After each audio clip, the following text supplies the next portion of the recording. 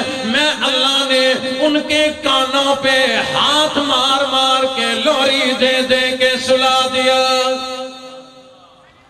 ایک پیاری اماں محبتوں سے بچے کو لوری دے کے سلائے, بچہ ساری رات میٹھی نیند سویا کرتا ہے. ماں کی مامتا میں, ماں کی محبت میں اتنا پیار ہے, اتنی مٹھاس ہے, بچہ ساری رات سویا کرتا ہے. جنہیں لوری دے کے میرے اللہ نے سلایا ہو ان کو کتنی میٹھی نیند آئی ہوگی, وہ کتنا عرصہ تک سوئے ہوں گے. کیا وہ 1 رات تک سوئے؟ نہیں. کیا 1 مہینے تک سوئے؟ نہیں. کیا 1 سال تک سوتے رہے؟ نہیں. اللہ رب العزت نے ارشاد فرمایا وہ ماؤں کی لوریے ہیں, وہ ماؤں کی محبتیں ہیں. جب بچہ 1 رات سویا کرتا ہے, جنہیں میں اللہ میٹھی نیند لوری دے کے سلاؤں, وہ 309 سال تک سوتے رہے. 309 سال تک وہ سوئے رہے. اللہ انہیں کروٹیں بھی دلاتے رہے, اللہ نے بھوک بھی نہیں لگنے دی. ایسی میٹھی نیند سلایا, 309 سال سو گئے. اس دوران میرے اللہ نے انہیں سلایا, باہر کا نقشہ تبدیل فرما دیا. جب انہوں نے جھولی پھیرائی تھی باہر, ان کی جان کے دشمن تھے, ایمان کے دشمن تھے, یعنی کفار تھے, مشرکین تھے. جب رب کائنات نے انہیں سلا کر جگایا, اٹھایا, اس وقت اللہ نے باہر کا نقشہ تبدیل کر دیا. اب بادشاہ بھی ایمان والا, اب رعایا بھی ایمان والے, باہر کا تمام ماحول ایمان والا, یہ بھی ایمان والے.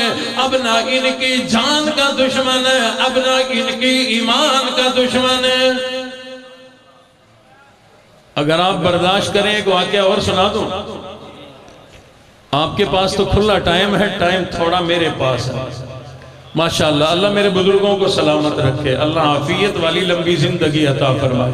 یہ نوجوان تو سن کے تھکے ہوتے ہیں نا جی. یہ بزرگ جو ہیں ہمارے پاس کبھی کبھی آتے ہیں, ہم ان کے پاس کبھی کبھی آتے ہیں تو بڑی محبتیں ملتی ہیں.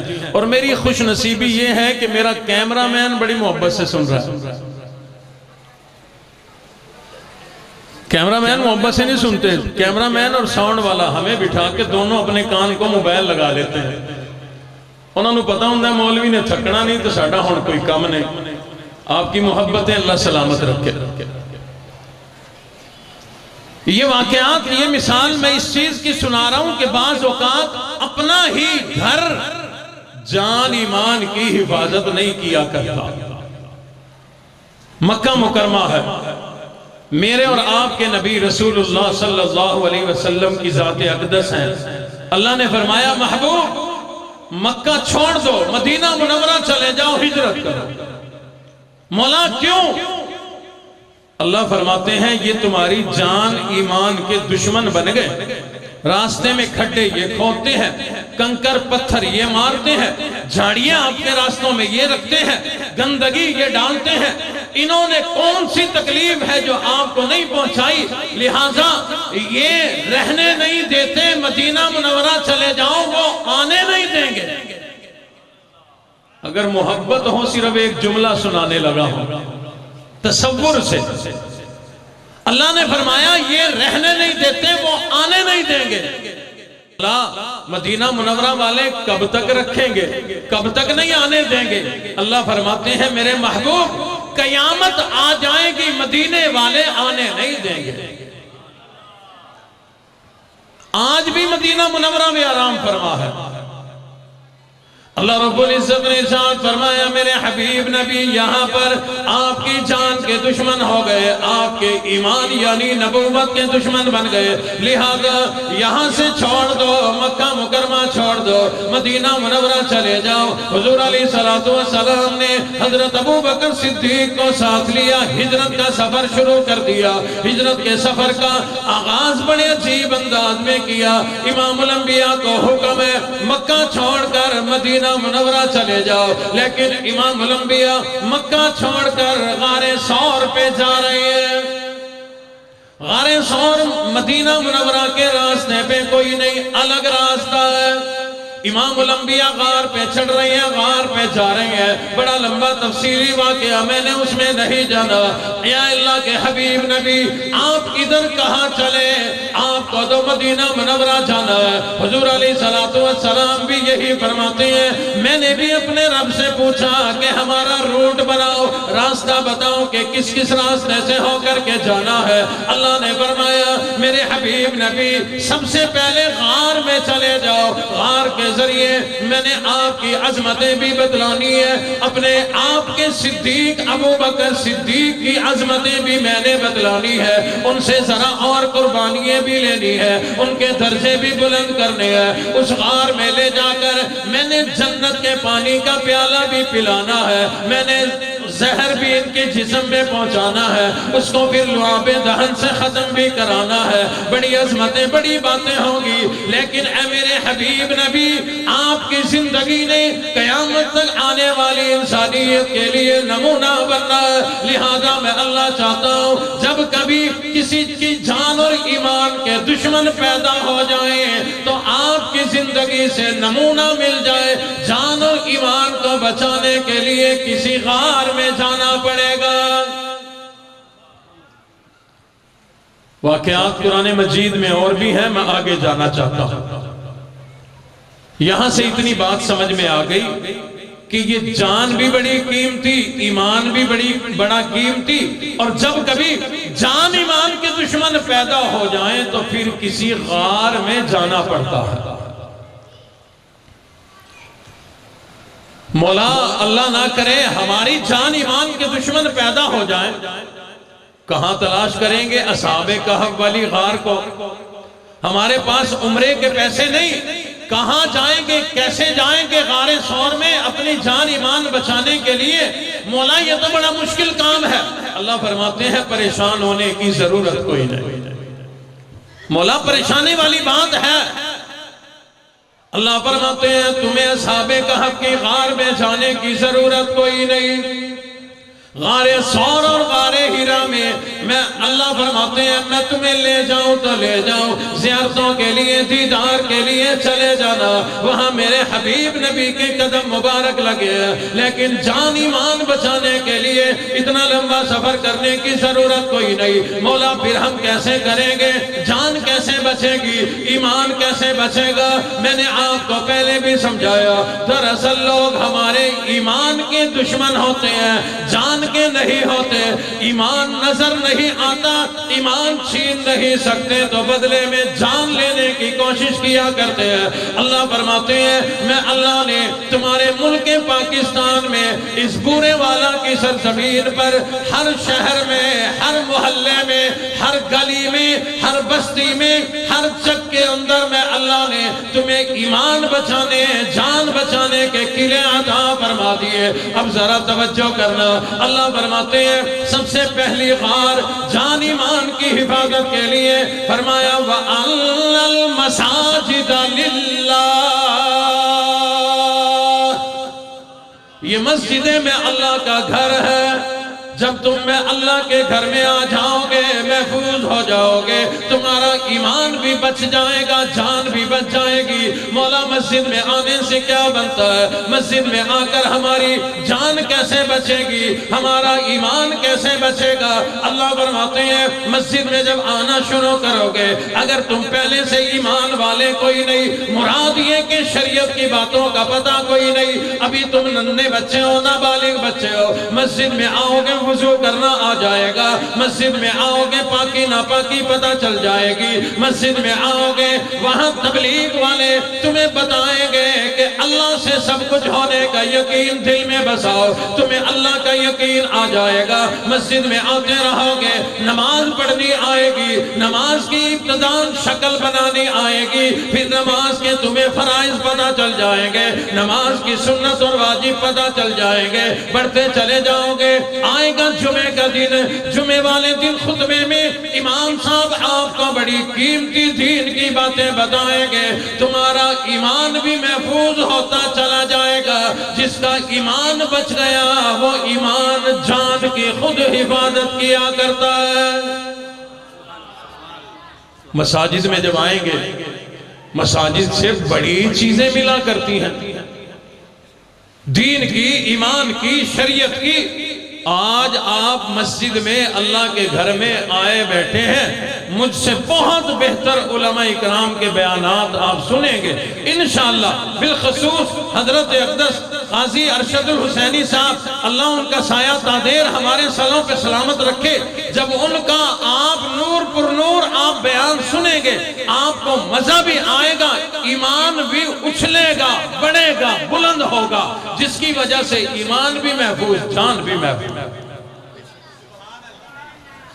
اللہ رب العزت فرماتے ہیں سب سے پہلے تو یہ مسجدیں ہر گلی میں ہے، ہر محلے میں ہے، یہاں تمہارا آنا جانا لگا رہے، جو آتا جاتا رہے گا، 5 ٹائم میں اللہ کے حضور جو سجدہ کرتا رہے گا، اللہ کی غیبی طاقت و مدد اسے مل جایا کرے گی، اس کا ایمان بھی بچے گا، جان بھی بچے گی۔ اللہ فرماتے ہیں آ لوگو، اللہ والوں کی خانقاہوں میں آیا جایا کرو، اللہ والے تمہیں رب کی ذات پر ایمان بتائیں گے، ساتھ میں اپنے نبی کی سنتیں بتائیں گے، اپنے نبی کے طریقوں والی زندگی بتائیں گے، آنا جانا لگا رہے گا۔ صلحاء کے چہرے کی زیارت کرو گے، صرف زیارت کرنے پہ ثواب مل جائے گا۔ کتنے واقعات ہیں، اللہ والوں کی صحبت میں چند لمحوں کے لیے بیٹھے، اللہ نے زندگی بدل دی، ایمان بڑا مضبوط کر دیا۔ اگلی بات کی طرف چلتا ہوں، رب کائنات کی طرف سے اشارے موجود ہیں قرآن و حدیث میں۔ اللہ فرماتے ہیں ان دینی جماعتوں سے جڑ جاؤ، دین والوں سے جڑ جاؤ، اللہ والوں سے جڑ جاؤ، جو ان سے جڑ گیا ویسے ہی ایمان محفوظ ہو جایا کرتا ہے۔ یہ دین والے، دینی جماعتوں والے سب سے پہلا جملہ یہی سکھایا کرتے ہیں کہ اللہ سے سب کچھ ہونے کا یقین۔ سنا یہ جملہ آپ نے؟ جب دن رات اس جملے کو بولیں گے ویسے ہی ایمان بڑا پکا ہو جائے گا، ایمان مضبوط تو جان بھی محفوظ۔ اسی طرح سے یہ قرآن کے مدرسے، یہ دین کے مدرسے، یہاں آنا جانا لگا رہے۔ میں کہا کرتا ہوں اس مدرسے میں اپنے ایک بچے کو داخل کرا دے، ایک بچے کی وجہ سے صرف بچے کا نہیں پورے خاندان کا ایمان محفوظ ہو جائے گا۔ ان بچوں کے والدین آئے بیٹھے ہیں جی یہاں پر، کوئی ذرا ہاتھ کھڑا کریں میں دیکھوں۔ ماشاءاللہ، جزاکم اللہ، اللہ آپ کو خوش رکھے۔ میں دیکھنا چاہ رہا تھا ان کے کوئی سرپرست آئے ہیں کہ نہیں۔ اگر آپ کا بچہ اس مدرسے میں نہ ہوتا، پتہ نہیں آپ آتے یا نہ آتے، شاید نہ آتے، دل میں آتا جی میرے بڑے ضروری کام ہے، یہاں آئے، آپ کا بچہ اس مدرسے میں ہے، بچہ مدرسے میں ہے، پتہ نہیں بچے کو میری بات سمجھ آ رہی ہے کہ نہیں آ رہی، اس بچے کی وجہ سے آپ کو میری بات سمجھ آ رہی ہے۔ یہ ایک بچہ بنا آپ کو یہ گفتگو سنوانے کا، اس ماحول میں لانے کا، علماء کی زیارت کرانے کا، اور پھر بچوں کی عادت ہوتی ہے مدرسے میں پڑھیں یا سکول میں وضو کا طریقہ سیکھ کے گئے، گھر جا کے اماں کو سکھا رہے ہوتے ہیں، بہن بھائیوں کو سکھا رہے ہوتے ہیں، ابا کو سکھا رہے ہوتے ہیں، حالانکہ بچے کو نہیں پتا کہ ان سب کو آتا ہے۔ مدرسے کی، اسکول کی ہر بات جا کے گھر کیا کرتے ہیں، آج یہ ہوا، آج استاد نے یہ سکھایا، آج یہ بتایا، تو پڑھایا ایک بچے کو جا رہا ہے، داخل ایک بچہ ہوا، الحمدللہ اللہ کا نظام ہے، اس کی بدولت پورے خاندان کا ایمان محفوظ ہونا شروع ہو جاتا ہے۔ آخری اور بڑی قیمتی بات عرض کرنے لگا، قرآن مجید بھی ہمارے ایمان اور جان کی حفاظت کا قلعہ ہے۔ بزرگ تو میری باتوں کو فوراً ہاں کر رہے ہیں، نوجوانوں کی سمجھ میں سوکھی بات نہیں آتی۔ تعلیم کا دور ہے نا جی آج کل، اس لیے پڑھے لکھے نوجوانوں کو سمجھانا بڑا مشکل ہے۔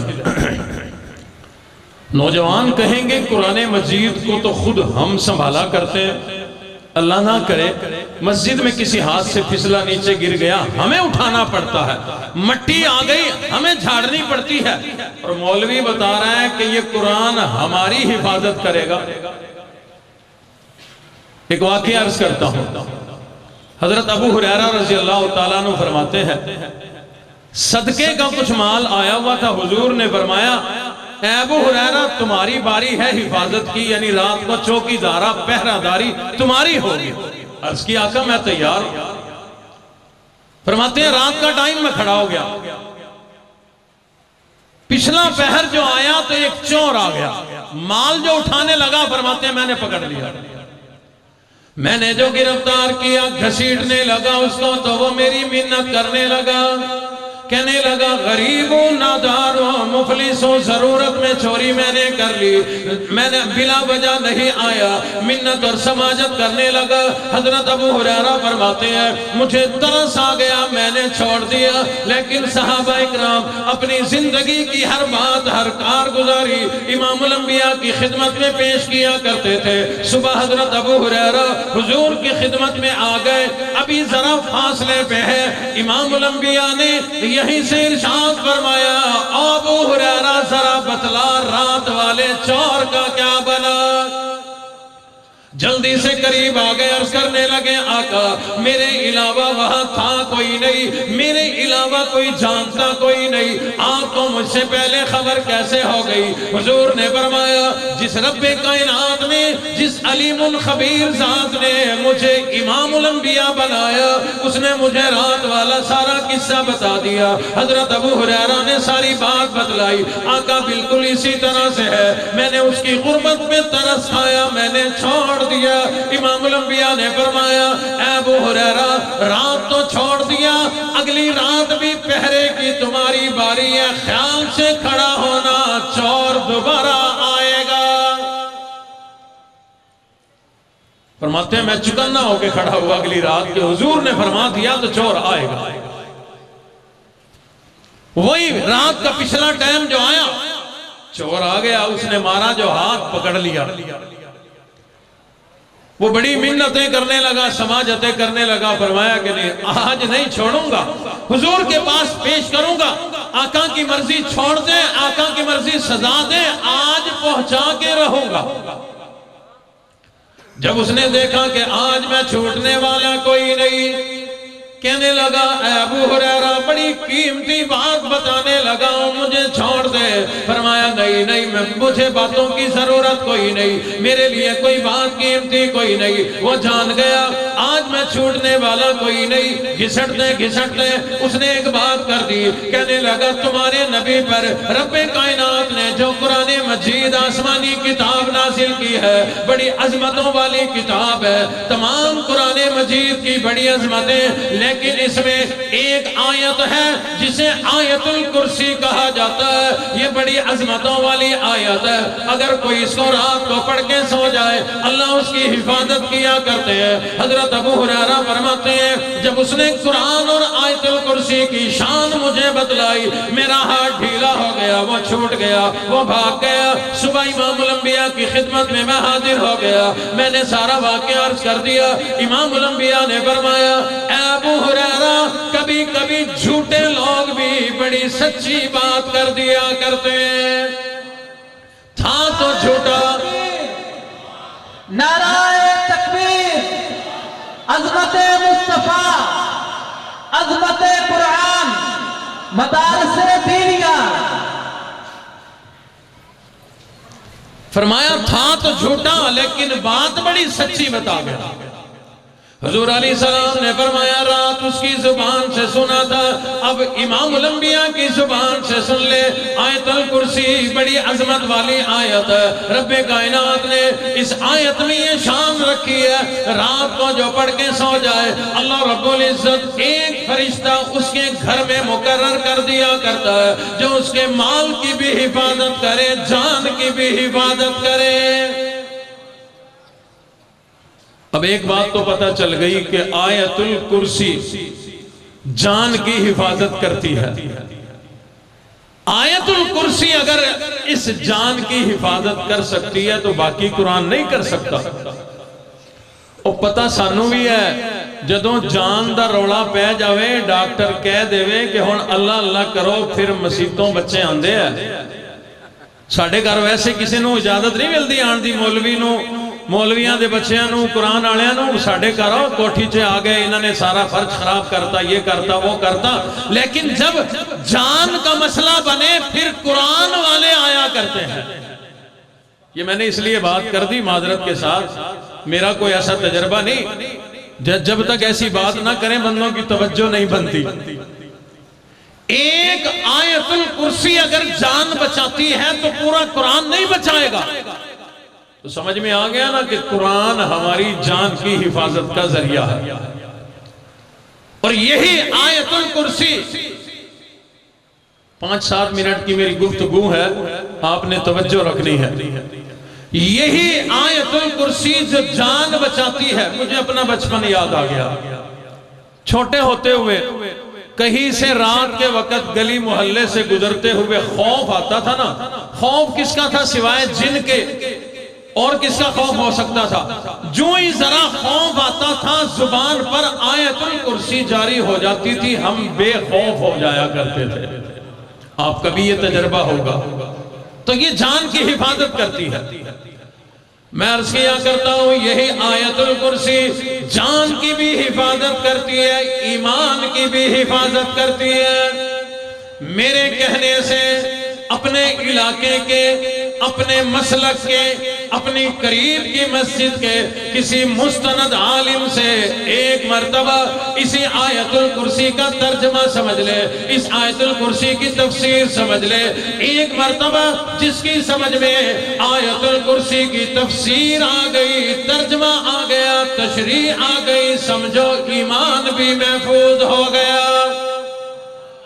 کیونکہ پوری آیت الکرسی میں میرے اللہ کی توحید ہے، میرے اللہ کی عظمتیں ہیں. جس کی سمجھ میں رب آ گیا اس کی سمجھ میں سب آ گیا. آیت الکرسی کی اتنی بڑی شان ہے، پورے قرآن مجید کی کیا شان ہوگی. اسی لیے میں کہا کرتا ہوں میرے محترم دوستو، آپ میں سے جو حافظ قرآن ہے، خاص طور پر طلباء تو ہے، علماء تو ہے، میں مجمع عام سے مخاطب ہوں. عام میں جو حافظ ہیں اگر کاروبار میں چلے گئے اللہ آپ کے کاروبار میں ترقی و برکتیں عطا فرمائے، لیکن قرآن کو چھوڑنا نہیں، روزانہ پڑھا کرو. جو روزانہ پڑھے گا ایمان بھی محفوظ، جان بھی محفوظ ہو جائے گی. اور آپ کو پتہ نہیں، میں آپ کو مختصر وقت میں آج نہیں بتا سکتا کہ قرآن مجید کی تلاوت کرنے سے رب کائنات کتنی رحمتوں کا نزول فرمائیں گے، کتنی برکتوں کا نزول فرمائیں گے. دنیا بھی بنے گی، آخرت بھی بنے گی، یہ زندگی بھی کامیاب ہو جائے گی، وہ زندگی بھی کامیاب ہو جائے گی. جو ناظرہ پڑے ہوئے ہیں اپنی اپنی دکانوں پہ بیٹھا کرتے ہو، وہی ایک قرآن مجید رکھ لو. آج کے دور میں موبائل میں بھی رکھا جا سکتا ہے، جب جتنا ٹائم ملے کھول کے پڑھ لیا کرو. آپ کی دکان میں برکت آ جائے گی، آپ کی دکان میں رب کی رحمتوں کا نزول ہو جائے گا. حدیث شریف میں ہے جہاں قرآن مجید پڑھا جائے اللہ کے فرشتے قرآن سننے کے لیے آیا کرتے ہیں. فرشتے خالی ہاتھ نہیں آیا کرتے، رب کی رحمتیں ساتھ لایا کرتے ہیں. ناظرہ خان حضرات سے مخاطب ہوں، پڑھا کریں گے. کون ہے جی ناظرہ والے؟ پڑھا کریں گے روزانہ؟ ماشاءاللہ ماشاءاللہ. اب ایکھو ہاتھ کھڑے کرن دی برکت نال تہاڈی فوٹو بھی بن گئی. جزاکم اللہ. روزانہ پڑھیں گے یا کبھی کبھی؟ کتنا روزانہ پڑھیں گے؟ ایک پارا. آپ کا کتنا تھا جی؟ ایک پارا. چلو بڑی اچھی بات. جزاکم اللہ. اللہ آپ کو توفیق عطا فرمائے، ہمت عطا فرمائے، جرأت عطا فرمائے. یہ ایک سپارہ پڑھ کے، توجہ ہے، یہ ایک سپارہ پڑھ کے نہ میرے اوپر احسان کرنا ہے نہ رب پہ احسان کرنا ہے. اس وجہ سے بھی نہیں پڑھنا کہ مولوی سے وعدہ کر لیا قاری حنیف کا بیٹا تھا، اس لیے بھی نہیں کہ وعدہ لیا تھا بھی رب کی رحمتیں آئیں گی. ٹھیک ہے، رحمتیں تو آنی ہی آنی ہے. ایک حرف جو پڑھے حضور نے فرمایا اللہ 10 نیکیاں عطا فرمائیں گے، 10 گناہ معاف فرما دیں گے، 10 اللہ کی رحمتیں نازل ہوں گی. ایک حرف الف میں نے اگر تلاوت کی نیت سے پڑھا الف 10 نیکیاں ملی. یہ ایک حرف ہے. با ایک حرف ہے. اور پورا سپارہ جب پڑھو گے تو اللہ کی کتنی رحمتیں نازل ہوں گی. اور جب پڑھنا شروع کرو گے نا 2-4 مہینے مسلسل پڑھو گے، پھر اللہ روزانہ 2 سپارے پڑھنے کی توفیق عطا فرمائیں گے. پھر اور پڑھو گے تو اللہ 3 روزانہ کی توفیق عطا فرمائیں گے. ایسے میں نے 90 سال کے بزرگ میں نے دیکھے ہیں. 90 سال کے ایک بزرگ تھے ہمارے ملتان میں، اب تو ان کا انتقال ہو گیا.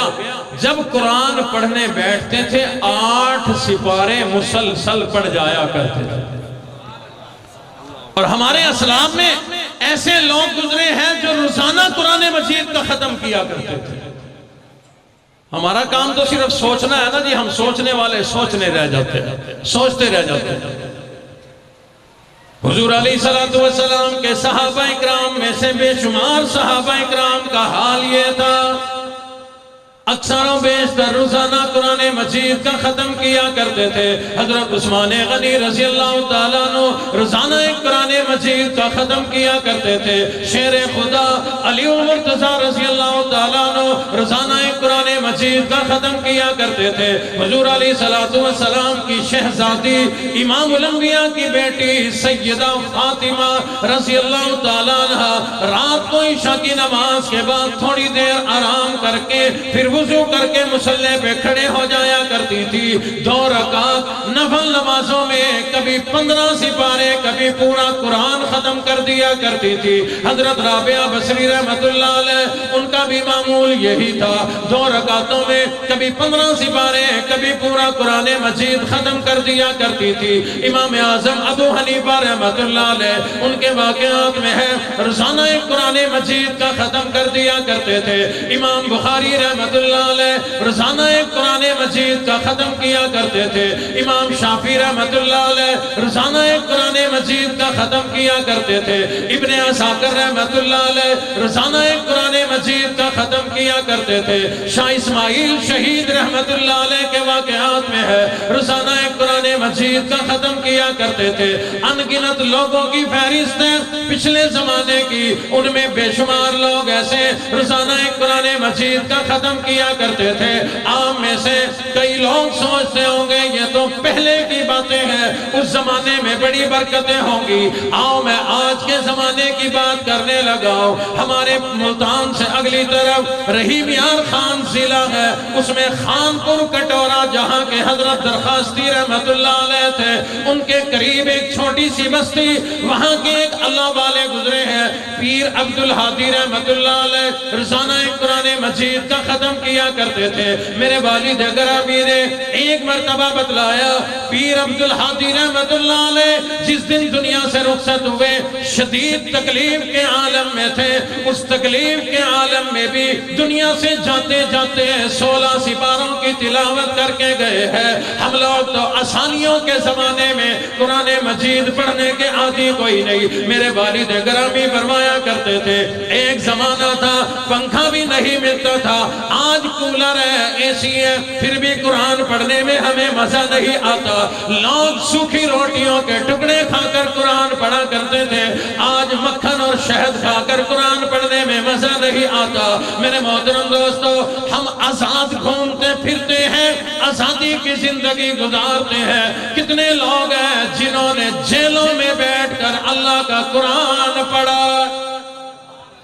میرے والد گرامی حضرت قاری حلیم ملتانی رحمت اللہ علیہ کے استاد محترم اور پیر و مرشد سید حسین احمد مدنی رحمت اللہ علیہ وہاں جیل میں ہے۔ جیل میں رہتے رہتے رمضان کا مہینہ قریب آ گیا۔ اس وقت حضرت مدنی عالم تو تھے، حافظ قرآن نہیں تھے۔ جیل کے قیدیوں کو کہنے لگے، آ لوگوں، حافظ میں بھی کوئی نہیں، حافظ تم بھی کوئی نہیں، رمضان کا مہینہ قریب آ گیا، لگتا یہ ہے کہ اس مرتبہ رمضان بغیر قرآن کے گزر جائے گا۔ لیکن جو ہی رمضان کا مہینہ قریب آیا، انہوں نے شیخ مدنی نے ہمت کر کے ایک سپارہ زبانی یاد کر لیا۔ اگلے دن رمضان کا چاند نظر آ گیا، رات کو تراویحوں میں کھڑے ہو کر ایک سپارہ سنا دیا۔ اگلے دن ذرا ہمت جرت کر کے کر لیا، رات کو سنا دیا۔ اگلے دن تیسرا سپارہ یاد کیا، رات کو سنا دیا۔ یہ سلسلہ چلتا رہا، چلتا رہا، چلتا رہا۔ ایک دن آیا، ادھر اللہ کا رمضان ختم ہوا، ادھر حضرت مدنی کا قرآن ختم ہو گیا۔ مولانا اعظم طارق شہید رحمت اللہ علیہ 108 دن جیل کی کال کوٹڑی میں گزار کر جب رہائی مل گئی باہر آ گئے۔ کارکنوں نے آگے بڑھ کر استقبال کر دیا۔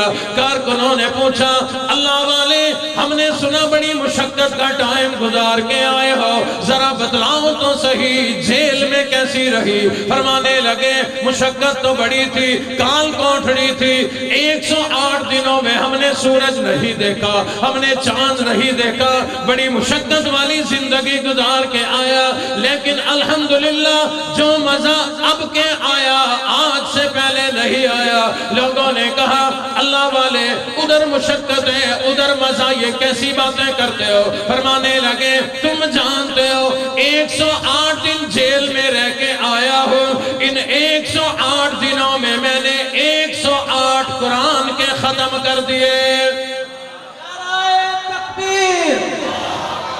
نعرہ تکبیر، عظمت قرآن، شان مصطفیٰ۔ الحمدللہ ہمیں آسانی بھی ہے، ہر چیز کی فراوانی بھی ہے۔ محترم دوستو، عادت بنائے قرآن مجید سے اپنا تعلق جوڑے، قرآن مجید سے اپنا تعلق محبت کا رشتہ جوڑے۔ یہ قرآن ہمارے ایمان کی بھی حفاظت کرے گا، جان کی بھی حفاظت کرے گا۔ جن حضرات کے یہ بچے بیٹھے ہیں انہیں بار بار مبارک ہو، آپ کے بچے دین والے بن گئے، قرآن والے بن گئے۔ اللہ انہیں بھی استقامت عطا فرمائے، آپ کو بھی استقامت عطا فرمائے۔ جن کے بچے نہیں پڑھتے شوق پیدا کریں، کہیں نہ کہیں ایک بچہ تو اپنا مدرسے میں داخل کرائیں تاکہ وہ بچہ پورے خاندان کی مغفرت کا ذریعہ بنے۔ کوشش فرمائیں گے تمام حضرات، اللہ جزائے خیر عطا فرمائے، اللہ آپ کے جذبے قبول فرمائے۔ جو کچھ کہا سنا اللہ عمل کی توفیق عطا فرما دیں۔ وآخر دعوانا ان الحمدللہ رب العالمین۔